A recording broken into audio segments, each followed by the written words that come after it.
It is now day 32 of the government shutdown, and developing tonight, the president's latest attempt to end the shutdown faces an uphill battle on Capitol Hill. Over the weekend, the president proposed a plan that would protect 1 million illegal immigrants, including dreamers who were brought into the U.S. as children. The plan also demands more than $5 billion for a border wall. Meantime, federal workers are trying to make ends meet. Fortunately, the bills don't stop. I have 2 children. Feel a little bit like political pawns right now.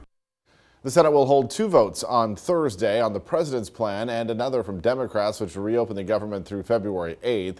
Both are expected to fail, and as the shutdown continues, landlords and tenants of Section 8 housing are starting to feel the burden.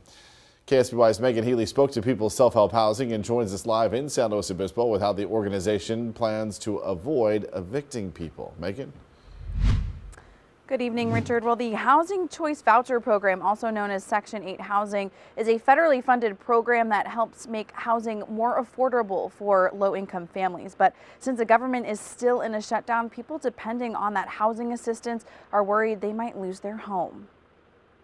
I just can't imagine not having my home, I just can't imagine going back and living in my car. Gloria Mitchell made the move from her car to a Section 8 home in Oceano. Side, and then we have a downstairs unit. She says she isn't worried about eviction, but if the government doesn't open soon, she could see why her landlord might have to resort to it. If it went, 6 months or something, he might have to. It would come to a point where he would have to do something too as well. He has to make his mortgage payment. People's Self-Help Housing creates local affordable housing and accepts Section 8 vouchers. But because those vouchers aren't getting funded, the CEO says the nonprofit is having to dip into reserve money to keep current tenants in their homes. That's running us about $100,000 a week to do that. So as you can see, that starts to accumulate to a sizable amount of money. Fowler says there is a huge need for affordable housing on the Central Coast, but the shutdown is forcing them to postpone development of new units. We start to make unpleasant choices about housing for our most vulnerable population here on the Central Coast